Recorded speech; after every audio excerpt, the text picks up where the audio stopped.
So another mail that we have got from Tripuresh sir. Okay, so this mail is telling that the documents. Many of you asked me whether this document is correct for any other activities during the lockdown period. Okay, so yes, this is the correct document.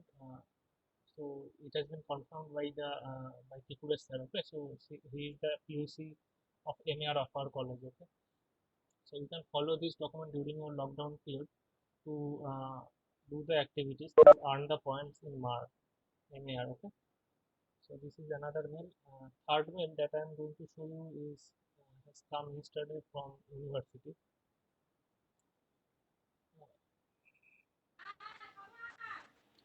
So it has asked that this is for information of all the students and teachers under NACAO WE that provision for uploading data related to online activities of students and teachers has been made as per exclusive format already supplied. The facility of uploading the data would be available in login of the students and teachers in the examination portal macautexam.in. So you can get into that link and you can find out what you have to fill up. Okay. So please fill the weekly data accordingly. If you are not doing it, start doing it. Okay.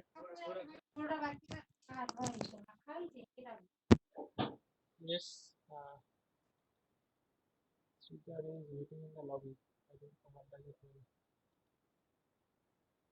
Anyways,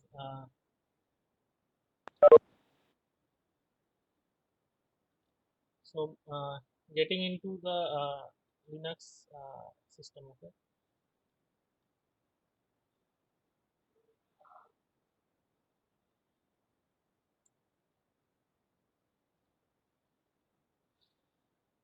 Another thing that I have already shared with my OS, sorry, OR students. Okay, so this is another another software called FAH or Folding Atom, where it is actually a distributed system software where it is developed by Stanford University and currently based at Washington University. So what these do, the researcher or biomedical or biomolecular researcher, they use the protein molecules, okay, to find, they actually research on the various types of disease that are caused by viruses or different kind of proteins. So the viruses are made of the protein. So to develop the medicine, they have to analyze the protein structure of the viruses or the DNA, whatever you can say. So they have the core, the molecule information about the chain, what, how long or what is the DNA structure. So what they have to do, they have to fold it. So the protein structure is not a linear structure; it is folded. Okay. So and to fold it, you actually need a lot of computation power. Okay. So to achieve this, the distributed systems was developed. Okay. So this distributed systems use your computer's idle resources to find out the folding of the protein. Okay. So currently, I am lending my resources to the researchers of Washington University. They are currently working on the coronavirus project. Okay. So currently, it is folding the proteins of protein structure of the corona spikes and DNA and all. So I don't know which particularly which protein currently my machine is folding. So I have already, my machine has already done 16 mark units. So you can see this protein structure. So they actually analyze this protein structure and try to find out where and which medicine can bind here. Okay. So they need a huge computation power and which cannot be done by a single computer. So what they do, they develop this distributed computing system. Uh, so the power of distributed computing system is such that due to the coronavirus project, due to the rise in the coronavirus epidemic, what happened? Many people joined their project. Currently, probably there are 24 lakh people who are contributing their computing resources there, and the computation power has raised up to 786, most probably 786 petaflop, which is much more powerful than any supercomputer available in this world. Okay, so probably the highest power of supercomputer available at this moment is near about 200 petaflops, but this distributed system has reached up to 786 petaflops. Okay, so that is the power of distributed systems which you can get. So anyways, so what my point is, you can install these softwares in your machine, in your VMs, and you can contribute in this way by providing your computing resources to the scientists, to the researchers, to find out the vaccines or find out the medicines, uh, and likewise you can contribute to the society. Okay, probably not I cannot tell about it, but I do not have the ability to do research and find out the vaccines, but I can actually contribute by lending my computing resources to them. Okay, so this is what you can do. Okay, so if you want, you can go to the Folding at Home website and download the required software. And once you download the required software, what you can do, you have to come over here. Here, click to this thing. They will give you a passkey, so you have to paste the passkey over here and save it, and it will automatically do whatever it have to do. Okay, you do not have to do anything over there. So that's the thing. If you like, like, you can do it. Okay, anyways, so moving on to our course, what we will do, we'll learn today about shell programming or shell scripting. Okay, so for that we need to open the terminal. Please open terminal in your Linux machine.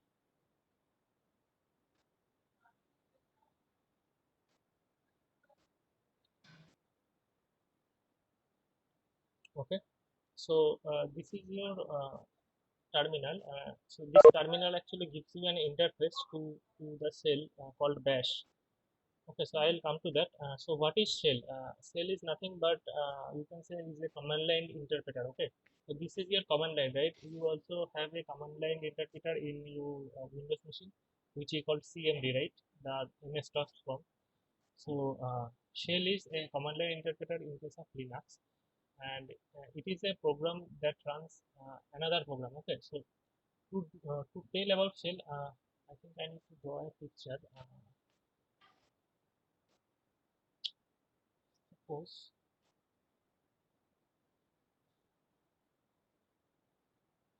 look at my screen.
Somehow the WebEx panel is not working. Anyways, so what we can do actually,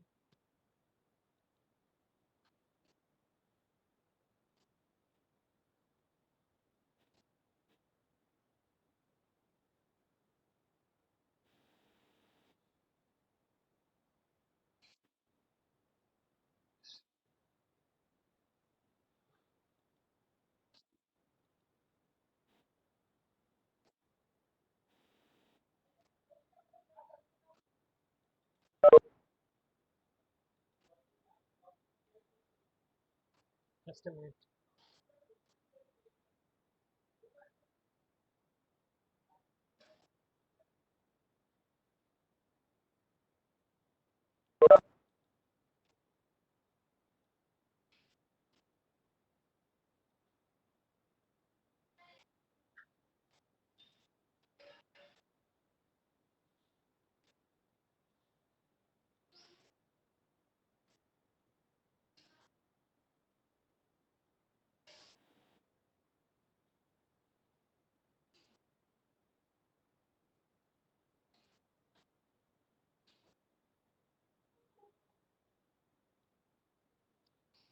So what happens in case of Linux operating system? So in the base level we have hardware. Okay, so at the base level we have hardware over here, and on top of that we have the operating system. Now operating system has two parts. Okay, one is your kernel. So this part is called your kernel.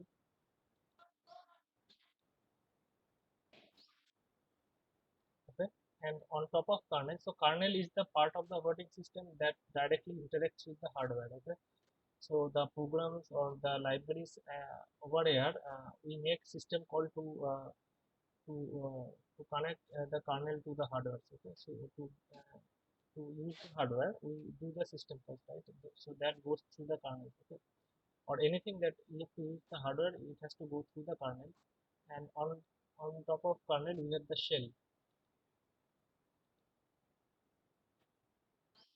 Okay, so this is shell. So whatever we are doing, we'll be doing the shell programming in this shell only. So shell actually gives us the interface where we can run the commands, right? Like we can run the mkdir command, cd command, whatever the commands available, we can run on top of the shell. They are the best shell commands, obviously. So there are different a number of shells that I will talk later about. So so what users to user interact, user can give this command to shell, and shell use the kernel to get the job done using the hardware. Okay, so this is the structure of the operating system. So it has a kernel which directly interacts with the hardware, and then it on top of the kernel there is a shell. So user or other applications interact with this shell to get connected to the kernel and finally use the hardware. Okay, so coming to back to the our next sector. So this is what the shell is. So it is generally used to run different commands or utilities. Okay. Mm, Now in shell programming, what we can do, we can use the shell commands, okay, along with the programming structure. So we can have our logic along with the commands, and we'll make a mixture of both to do some system related job automatically. Okay, it gives the benefit of combining both the system commands as well as the programming logic. Okay, so it is generally used in in system maintenance, automatic system maintenance. Like you will see that some of the bank or some of the big organizations have some maintenance time for them, right? You might find that SBI online portal is not available probably a day in a week, or probably every day at 12 a.m. to 12:30 a.m., because during this time they do the maintaining job. Okay, so maintaining job means like they are taking backup of their databases, they are doing uh, all the checking stuffs, like they are dumping their file, archiving their file, all these things, right? So all these things at that time, it does not require any manual intervention if you can automate those things. Okay, because they are methodical job, they need some commands to be done. So what they actually do, they create this kind of shell scripts that we are going to learn today, and they schedule those shell scripts to run at 12 a.m. or at the time they might specify. Okay, so at that time this script will be run, and the command written in the script will be executed, and the jobs will be done automatically. So that is the benefit of having a script. You can use it, you can write a script. Script means the shell commands and all, and the logic. So once you have write it, you save it, and you can run it anytime you need it. Okay, so if you like, if you want to do mkda or something, you want to create some directory, but suppose you want to create some backup file, like you want to move, you have to copy. So to get a backup, you just have to copy it in some other location, right? So you will use the copy command to from some source to some destination, right? Now if you want to do it at 12 a.m. in an organization, you have to be present there and write the command and do it there, right? But you don't need to do, because shell script is there to help you. You can write this command in a shell script, and you can schedule it that it will run at 12 a.m. So it will automatically run there. Okay. So this kind of job, in this kind of scenario, the shell script helps a lot. Uh, Along with this, you can also write shell script programming. The normal program that we write using C, you can also do using shell script. We will also do that. Okay. So yeah, as I was telling, various shells are available. The shell currently we are working on is called the Bash shell. Okay, BASH. Bash stands for Born Again Shell. Okay, so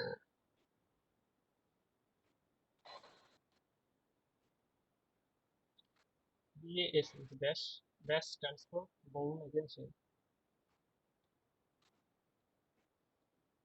Okay, so initially there was Born shell, probably in the 1989. Okay, so that shell was modified later and it was named the Born Again shell. Okay, so this is the default shell. Whenever you come into whenever you log in your Linux system, you are basically logging to the Bash shell. Now, to know which shell you are currently in, uh, okay, so we'll come to that later. Prior to that, let me know what are the shells. So bash shell is the thing we'll do work on. Okay, another shell that is very popular is C shell. So the bash shell in the programming we will do shell scripting we will do in the bash shell. We'll find the structures are a bit different than the normal programming. Okay, but in the C shell, if you which C shell we are not going to learn, but in the C shell the programming the shell scriptings are similar. The structure of the shell scriptings are similar to the C programming structure. Okay, so that is very helpful for those who already know C. So C shell is another shell. Okay, then there is Corn shell. Corn was the developer of the shell. It is also Corn shell actually is a is derived from Bash shell. So Corn shell is derived from Bash shell. So and it is also backward compatible. Means whatever you can do in Bash shell, you can also do in Corn shell. Plus there are some other extra facilities over there. Okay, and we have T shell or TCSH. Okay, so TCSH again an advanced version of C shell, or it is also TCSH is derived from this C shell. Okay, so it is also backward compatible. Means whatever you can do in C shell, you can do also in TCSH. So bash bash is called bash or sh. Okay, the C shell is known as CSH. Corn shell is known as KSH. I mean, if you want to load the shell, you have to write this KSH, and you have TCSH as well. Okay, so if you want to try to move this cell, I don't know, probably it is not installed. So if I like to do the TCSH, sorry, TCSH suppose. So it is telling that CH is not there, so you can install it CH. So you can install those cell and you can get a flavor of it how they are working. Okay.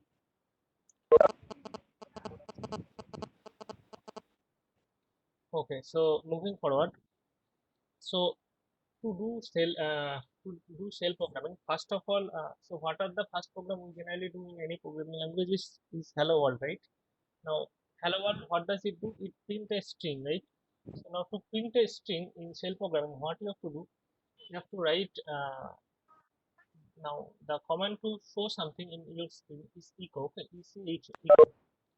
So echo, and then you can write any message like hello world. Okay, so it will do the thing. So uh, another point regarding shell script, we will use such kind of commands in a file and save it as a script file or as a program file. Okay, but those commands you can directly write in the shell uh, because they are nothing but the can be directly executed by the shell only. Okay, so that thing you can do. So echo hello world, so we'll give you the hello world as a string. But if you do echo hello world, it will also give you the same thing. But the difference is here the hello world is a single string, okay, but here two different words, one is hello, another is world, okay. So this is the thing echo is used to print something, okay. Now we know how to print something. Now the most important thing when we try to do some programming is about variables, right? So you can define variable. I mean, you do not have to write this int or float anything. You just assign like a equals to 5.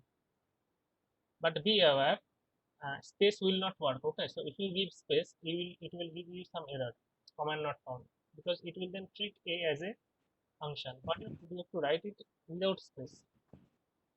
Okay, now it is not complaining. Okay, so now we have a equals to 5. Now how can you show the value of a? Okay, so for that we need to know use the echo command. But Yes.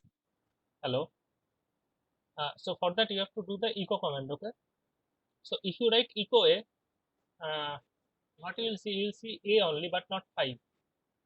Okay, because after echo whatever you write, it will treat it as a string. Okay, now to get the value of the variable, see, a is the variable we know, but system does not know. System is treating it as a string.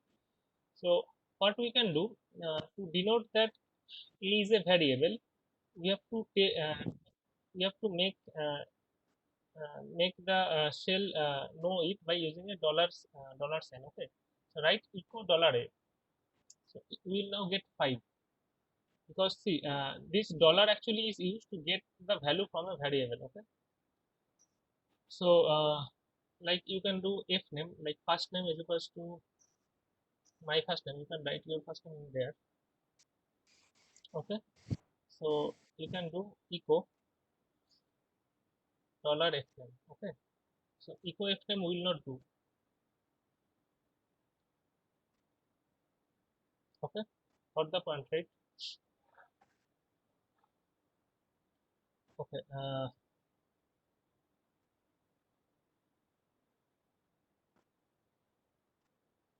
now we have defined a variable f name. It is now in the system. So what we can do, we can remove the variable from the system by using unset command. Okay,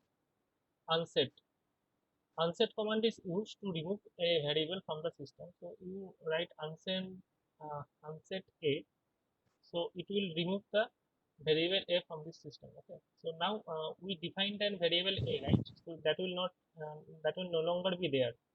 So if you do echo dollar a now, so it will show nothing, because a variable is not there.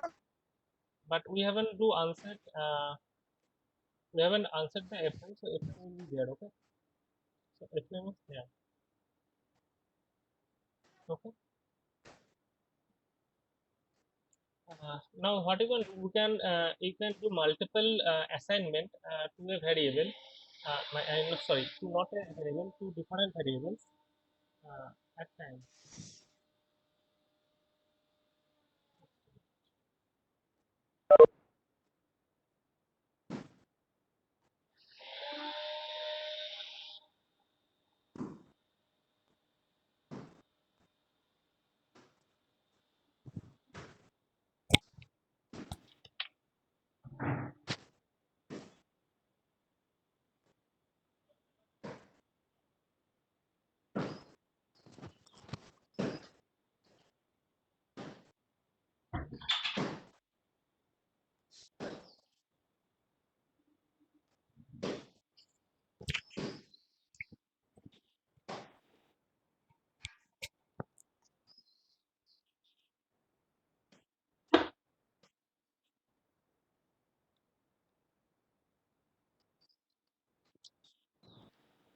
Okay, so coming back to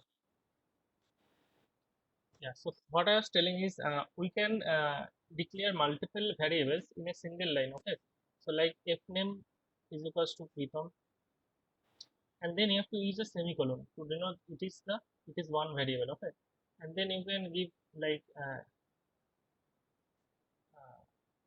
surname, like s name is equals to my surname. Okay, So now if you do like echo dollar $fname, so you are getting the single name. Okay, so you can also do echo dollar $sname, which will give you the second variable. Now if you want to show these two variable together, okay, or if you want to concatenate these two variable, what you can do, you can take another variable like full name is equals to uh, always remember that whenever you are trying to get some value, you have to use the dollar. Okay, so thing is, if you do fname and sname, so the full name will be assigned this string. Okay, full name will be assigned this string, not Pritam Sood. So if we do this, so to concatenate two strings, you can write the variables side by side. Okay, so if you do this, you will see that, and if you make a echo of this, you will see that it is showing this thing. Okay, now to assign my name in a way to concatenate two strings, what you can do is fname, sorry, dollar $fname, dollar will give you the value in the fname, and dollar $sname. Okay, so it will now concatenate the values within the variables fname and sname. Okay, so now full name is assigned with Pritam Sood. So if I know, if I do echo full name for dollar full name, so it is giving the name, right, Pritam Sood. But so what we want an space between them. So what we can do is in this full name equals to fname and dollar $fname and dollar $sname, we can concatenate a space like this. Okay, so it will add a space like this. So you can see the space is over here. So why I'm showing this, because whenever you are going to be print some message having many variables within it, so you can this way show this message along with the variable values. Okay, so you can add space like this. You do not have to write another println kind of stuff. No. So anyways, so multiple assigned concatenating. Okay, so I can also add any other string in between, like if I want to add my middle name over here. So, so I have given two spaces on one is the before Kumar, another is after Kumar. Okay, so that there will be space between the first name, middle name, and last name. So now if I do the echo full name, it will show my full name. Okay, so you can also concatenate string like this. Okay, okay. So what we will do now, we have seen how to two basic things that are required in any programming. One is showing the output, so we can show the output using echo. Another using variables. Okay, so you can do the variable, you can assign variable like that. You do not have any data types and all. Now next thing is you have to getting the input from the user. Okay, so how can we get it? So to get a user, we have to use the read command. Okay, read. So if we do read a variable name, suppose v, so it will then wait for your input. Okay, so whatever value, whatever you want to type, suppose ABCD I am typing, so this value will get into v. Okay, now if you do echo $v, it will show you ABCD. So to get the input from user, you have to use the read command. Okay, okay. So now what we will do, so okay, so we have done something with the strings. Now we will try to do something with the numerics. Okay, some numbers. So suppose we have x equals to 3 and y equals to 5. Okay, now we do z equals to x plus y. Okay, now if we do echo $z, can you say what will happen? Okay, you can see it. So if we do echo dollar $z, it will give you x plus y. Okay, why? Because I haven't used dollar here, right? So it means it will not take the value. Okay, so it will treat this x plus y as a string and assign it within z, and whenever we are doing the echo dollar $z, it will be putting the value, right? It will be showing the x plus y value. Okay, I mean as a string, not the value. So now to get it, what you can do, so the obvious thing that we think that we have to do like echo uh, dollar $x plus dollar $y, right? So you might think you have to do it like this way. So you can do it, and if you do like echo dollar শুনতে $z পাবে now, তাই না? আরে শুনতে পাবে। please mute yourself, whoever it is. So if you do echo dollar $z, what will happen? Now see, it is not showing you the summation result, right? It is showing you 3 plus 5. Okay, why? So I will be coming to that. Why? Even So I'll be coming to that. Even yes, anybody has any questions? Pritam, please, please, if you have any question, you can ask, or if you you have a don't have any question you question, can ask. please mute yourself. Okay. Mute yourself. Okay. So even if So you do like even if you like please mute yourself, Pritam. Pritam Sarkar, Somakante Pramane, please mute yourself.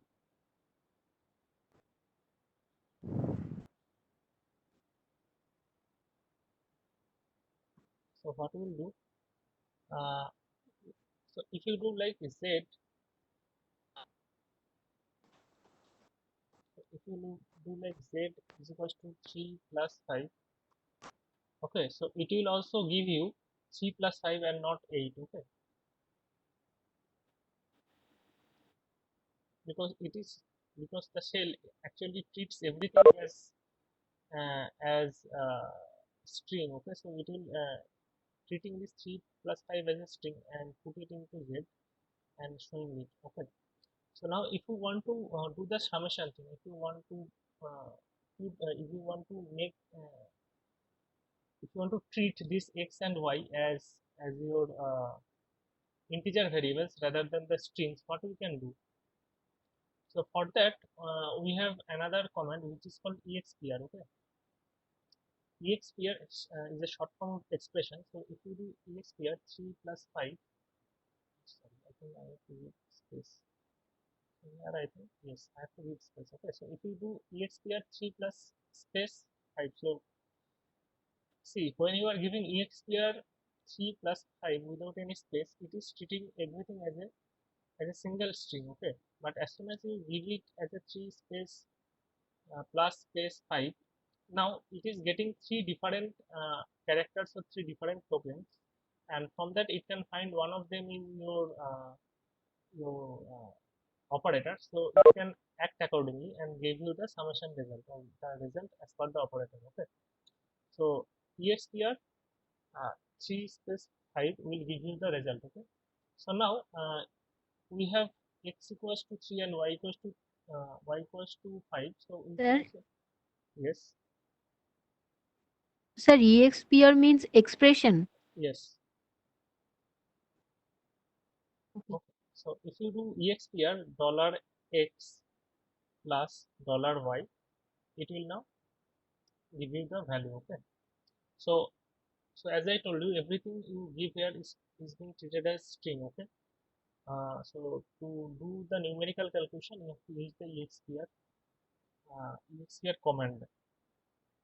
So if you do not give space over here, you can see it is giving you 3 plus 5 because it is treating everything as a string. And as soon as it is not getting any space, it will not treat it as a different string. So it is treating the whole as a single string. Okay, and the first thing it is getting is 3, then plus, then 5 as per this expression. But if you put space within it, so it will get three strings. Okay, one is x, another is plus, another is y. So it is getting a plus as an operator within it, and then it will calculate the value.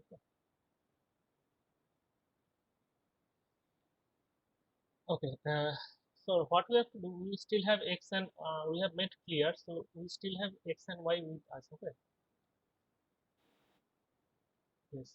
So we still have x and y with us. So what we can do, we now want to multiply. So what we'll do, ex here dollar x into dollar y. Now see, it is not showing. It is showing some error, right? Unexpected argument desktop. Now you might be surprised that why it is happening, because EXPR also through EXPR we not only do the do number numerical jobs, we can also do the string manipulation. Okay, and in that string manipulation, star is treated as your wildcard variable or wildcard character. So star denotes everything. Okay, so you might have heard like in Windows or DOS, we uh, told the student to not to use the command like del star dot star, or I don't know whether you have heard about it. Star means everything, right? Like the regex. So star actually is a regular expression used in EXPR. So we'll see that. We'll also see how EXPR deals with the strings. Okay. So EXPR in EXPR, if you want to do multiply, we cannot use this star in this way. Okay. So this will give you. This will actually try to find something else. It is treating this as an uh, as a uh, as a regular expression, and that is why it is not doing it properly. So to do numerical multiplication, what you have to do, you have to split this character. Okay, you have to do like slash star. Now you can see it is multiplying. Okay, so if you want to do multiplication, always remember you have to do dollar x. Uh, I mean the value slash in star to denote the multiplication. Okay, and the second operator. So if you do x divided by y, what will happen? Again the same thing. Okay, so what you have to do, you have to escape it. Oh no, sorry, here I think you have to do in this way. Yeah. So x is 3, so division is in the reverse, it's not backslash, it is front slash. Okay, so division is front slash here. Okay, so if you want to do division, x divided by y, you have to do in this way. Since x is less than y, we are getting the result 0. So what we can do is y and x. Now we are getting 1 because y is greater than x. Okay, so remember for these two cases, one is multiplication is slash start, and division is front slash, not backslash. Okay, this is your backslash and this is your front slash.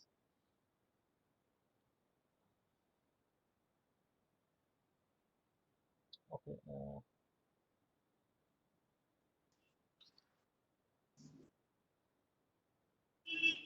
so now if we do z equals to, so now what we want to do, we want this x plus y to be stored within z, right? X plus y means 3 plus 5 is 8, so we want z to be 8, right? So what we saw that we need to do expr, right? We need to do expr dollar x plus dollar y, right? So this should be like z equals to x square dollar x and plus dollar y. So see, it is telling it is not found. Okay, so what it is trying to see, it is actually treating this one as a command. Okay, so now what we are trying to do, we are trying to execute this command, right? We saw that this can be executed in our shell directly without if we do not try to assign z equals to this. If we write only exp dollar x plus dollar y, it is executed, right? So this is a command, right? So if we want to execute this command and try to get the value within z, what we have to do, we have to write this whole expression expr $x plus $y within a backquote, okay, not single quote, within backquote. So what we have to do, z equals to backquote, okay, backquote expr $x plus $y, again a backquote, okay. Now if you do echo $z, it will give you 8, okay. So backquote, I don't know whether you know which one is a backquote or not. Those who don't know, backquote is the quote that is available beneath the tilde sign. You can see the tilde key button, right? On the tilde key button you can see there is a quote, that one is the backquote, okay. So if you want to do the do this kind of expression, z equals to backquote expr dollar whatever, so you have to use the backquote and not the single quote. Always remember this expr has to be come within the backquote thing, okay.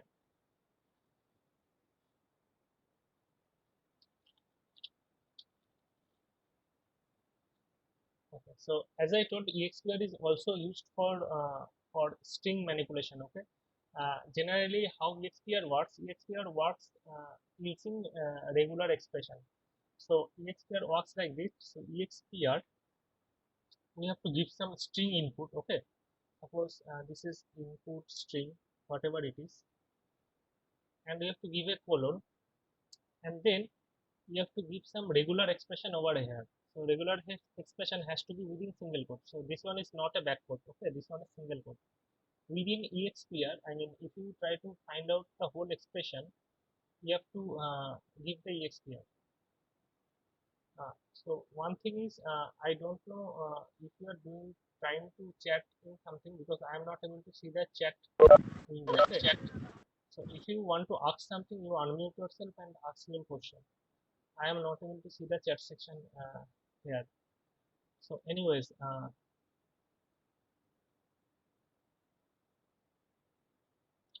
okay, so this is your input string, and then what you have to do, you have to give some regular expression, okay.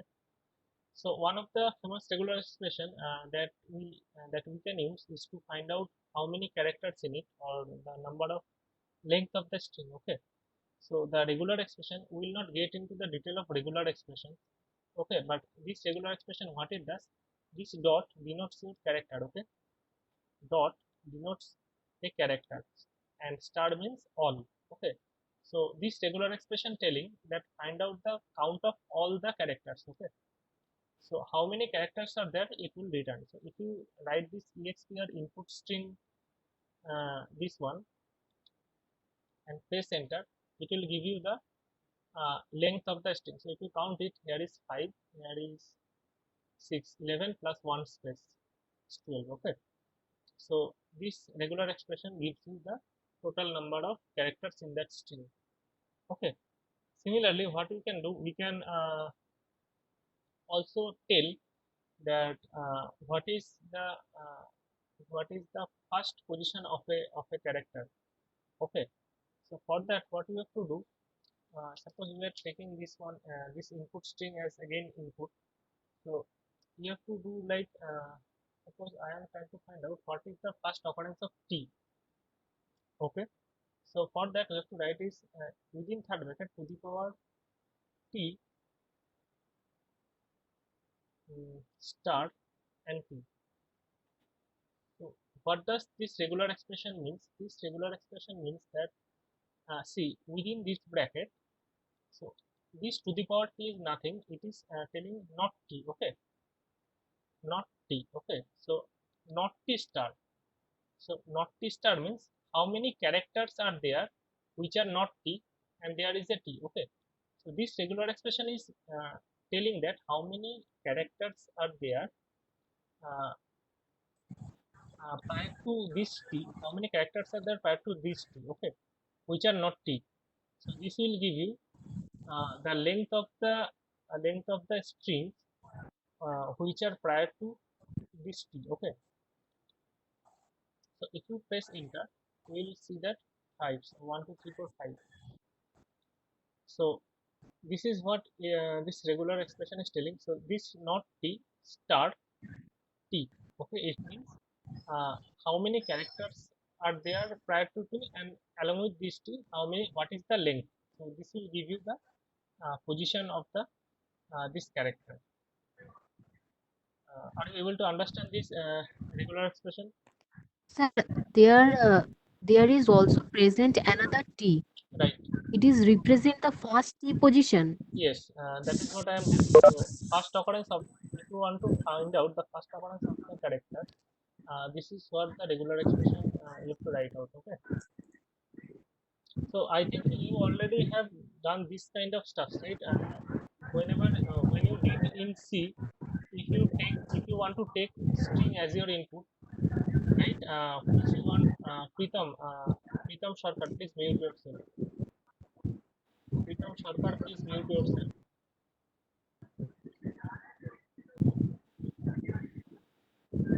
Pritam Sarkar, please mute yourself.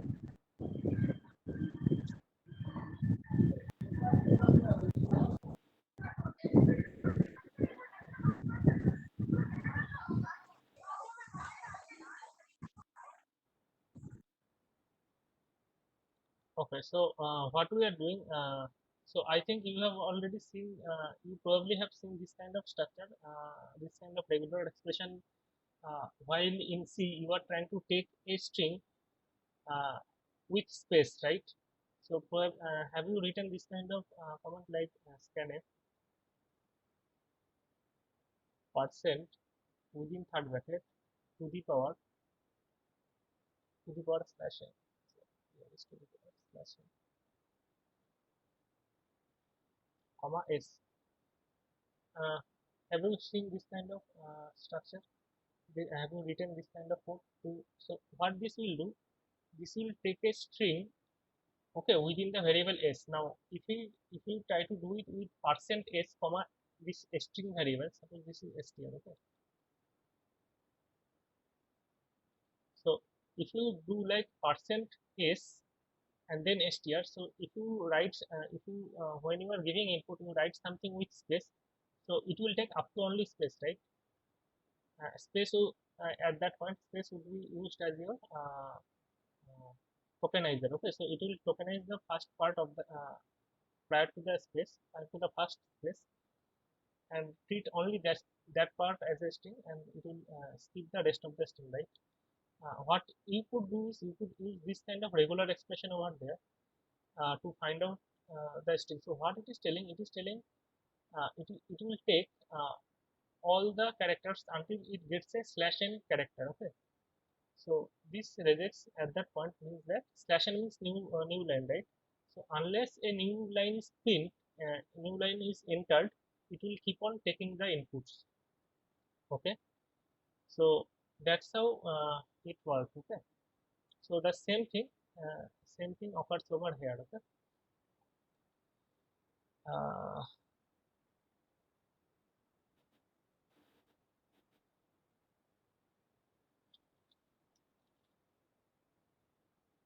okay, so we have done some of the we have done the basic things that are required to writing a script. Okay, so first thing is your printing something, second is variable, third is how to get a input from user using read command, and fourth is how to evaluate an expression. Okay, so these four things are very required, and we have learned about these things. What we will do next, we will try to write a script. Okay, we will try to write a script of it using these things. So script is something like so the script will be actually file which will contain this kind of folders. Okay, sorry, this kind of comments to in sequential manner, and when you execute those script, the comments will be executed sequentially one by one. Okay, so to create a script you can use the nano. So prior to that, create a folder. Okay, like I have already done OS lab. So you can create any other folder for your convenience. Okay, create a folder and move into it. Okay, and then write the scripts. So do this. So now we'll use nano to create a script. Okay, suppose first script. So script is generally given the extension .sh, but as I already told you, you do not Linux does not care about the extension, so you also do not may not give the extension here. Okay, but we give this extension to denote which one is a script or which one is not, for our convenience, not for system convenience, because this does not anyway contribute to the system to understand whether this is a script or not. Okay, so you can give, you cannot give that .sh extension. Okay,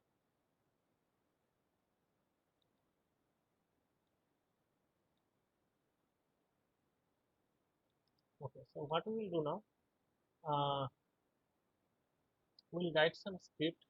Okay, so prior to that, uh, when we writing this script, the hash here is used to denote something as comment. Okay, so this is my first script. Okay, so hash, anything, any line you are starting with hash is basically a comment. Okay, this is a comment.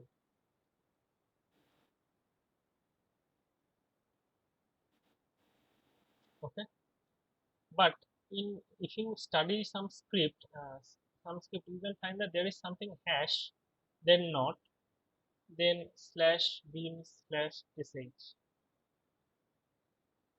Okay, so what does it mean? So whenever you are doing, so whenever you are writing a hash and then a not, it means you obviously has to write this. Obvious, the system understand this is something you obviously has to execute. Okay, so this is whenever you are giving a hash and then not, it will execute this command for sure. Okay, so generally you will find that many of the script does this thing. They write this hash and then not, then this slash bin slash sh. Why?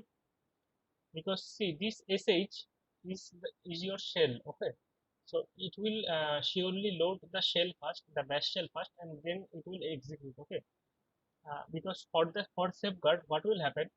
Uh, Suppose you are in corn shell, or not corn shell, you are in C shell, and you are trying to run a script which is a bash script. Okay, so it will give you some errors. So from getting out of this error, what you can do, you can always specify this stuff. Okay, so slash bin slash sh.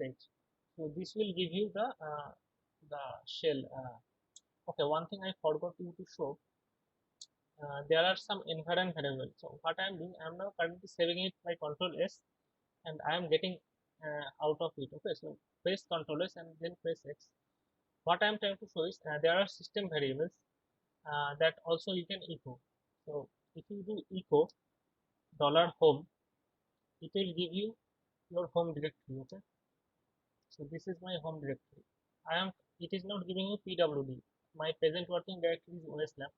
It is giving me my home directory. Okay, you can also get currently which shell you are in. So the command is echo $shell shell. So this dollar shell will hold currently which shell you are in. Okay, so you can see this is slash bin slash bash. Okay, I think probably I have to use slash bash. So slash bin slash bash.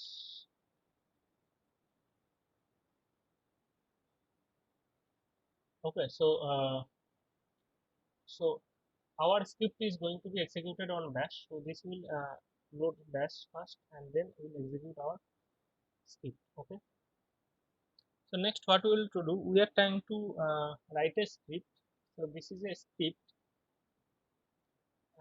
that will get first name and last name or surname of a user and print it.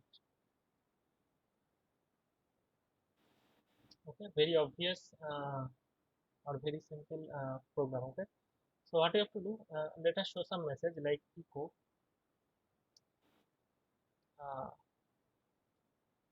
enter your first name, okay, and then you read it in a variable like fname, okay, then echo enter your second name, okay, and then read it, not second name, what is second name? There is nothing called second name, right? Sorry. So enter your surname, okay. So read surname like this name, okay, and what will do, it will choose some message like echo, then welcome, welcome fname space this name space and exclamation. So this is a script that we are writing. Okay, so what it is telling, it is showing a message like enter your first name, then it will read the first name that we will enter. It will show us that enter your surname, and it will get it into the string, and then finally it will show you the message. Okay, so welcome first name last name. Okay, so save it and exit. Okay, so we have now written the script first.sh, right? Now we want to execute it. Okay, so since this is a shell script, you can directly execute it like first dot sh. Now what it is telling, see, it is telling that command is not found, but we have written the shell script command within it, right? So it should be executed. So why it is not executed? So if you write ll,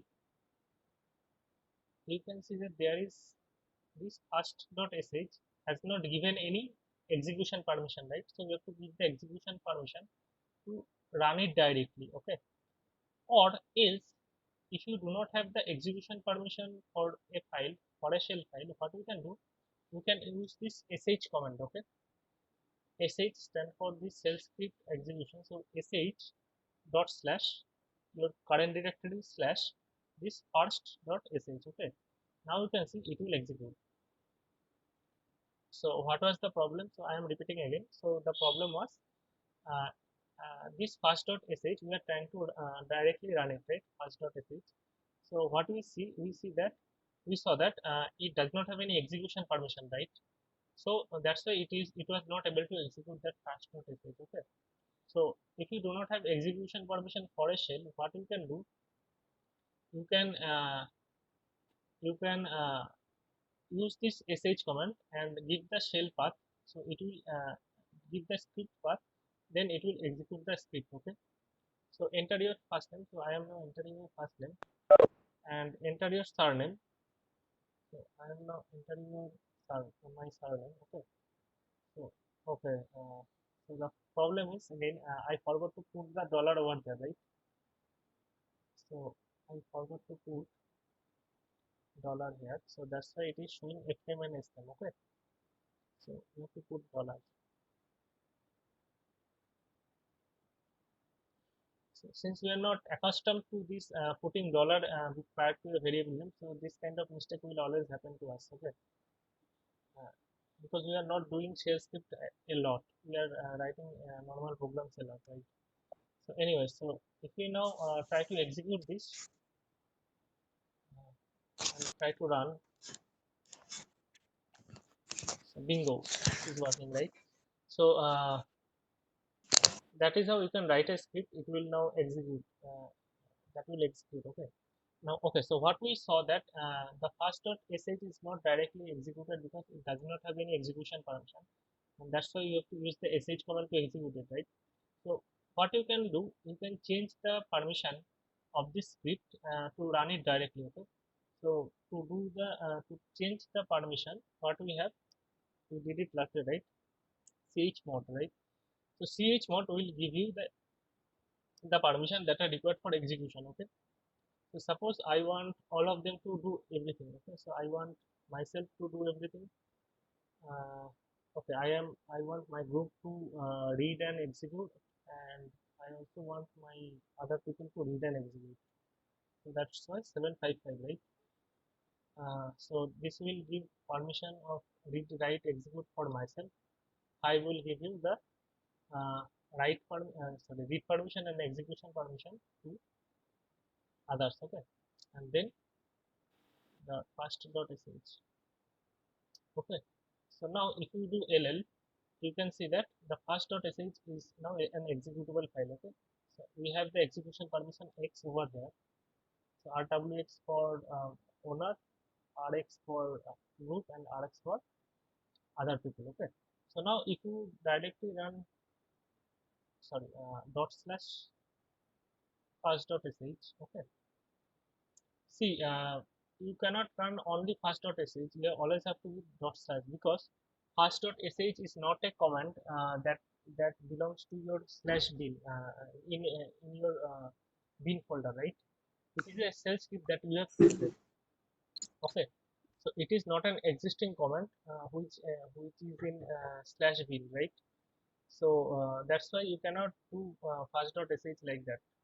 So what you have to do, you have to specify this is your current folder and do first dot sh. Okay, so now you can see that it is directly running without having the sh thing. Okay, without running the sh command. Okay, so it will give you this name, okay, and surname. So it is working. Okay, so do it yourself. I am just coming back.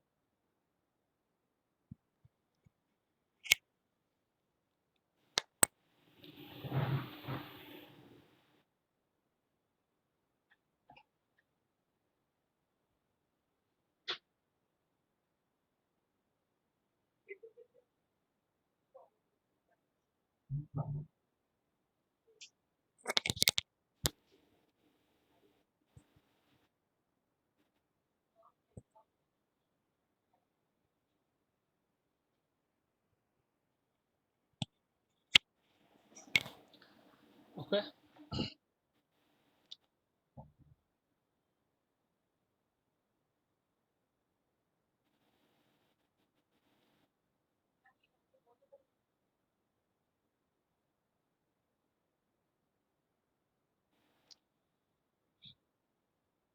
okay, so now I will ask you to write a shell script that will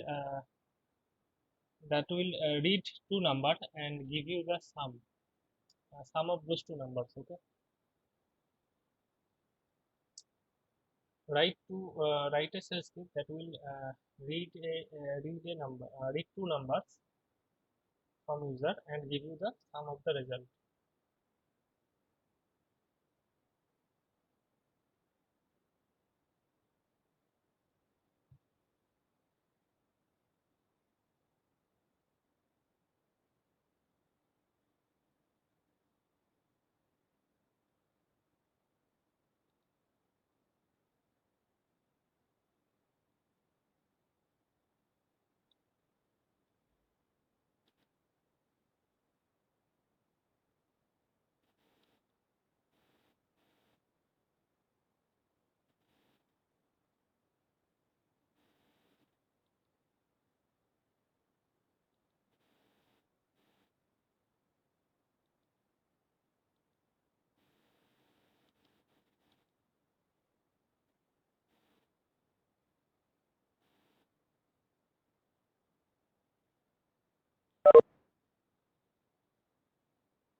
Wait a minute, I do not have a power source here, so it required some power source.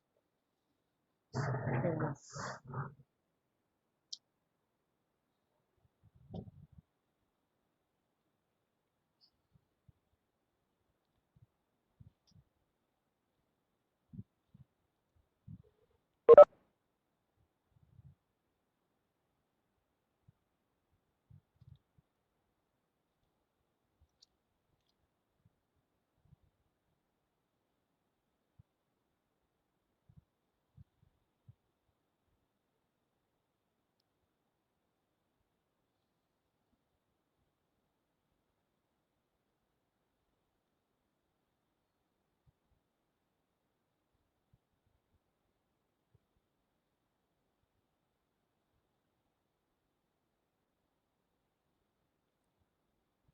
So has anybody done it?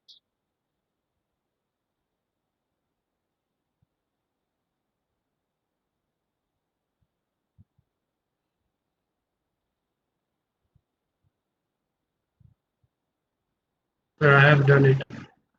Okay. Who is it? Patadru, okay. Yes, sir. Okay. Thanks. So what you can do? Can you share your screen and show us?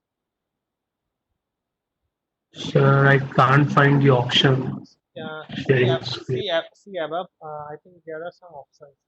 Is there an option for sharing your screen? So I'm looking for it.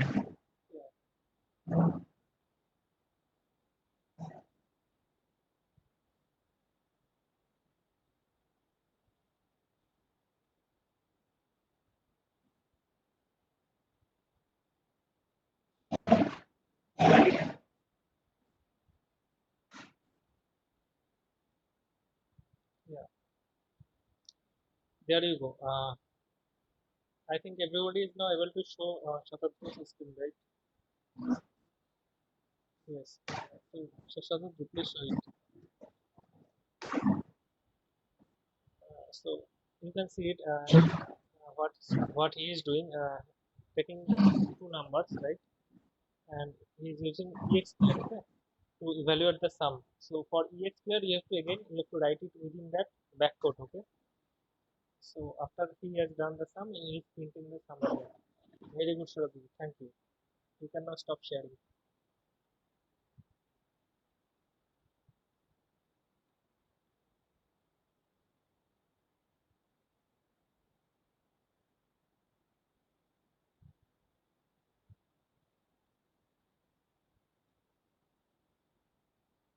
Okay.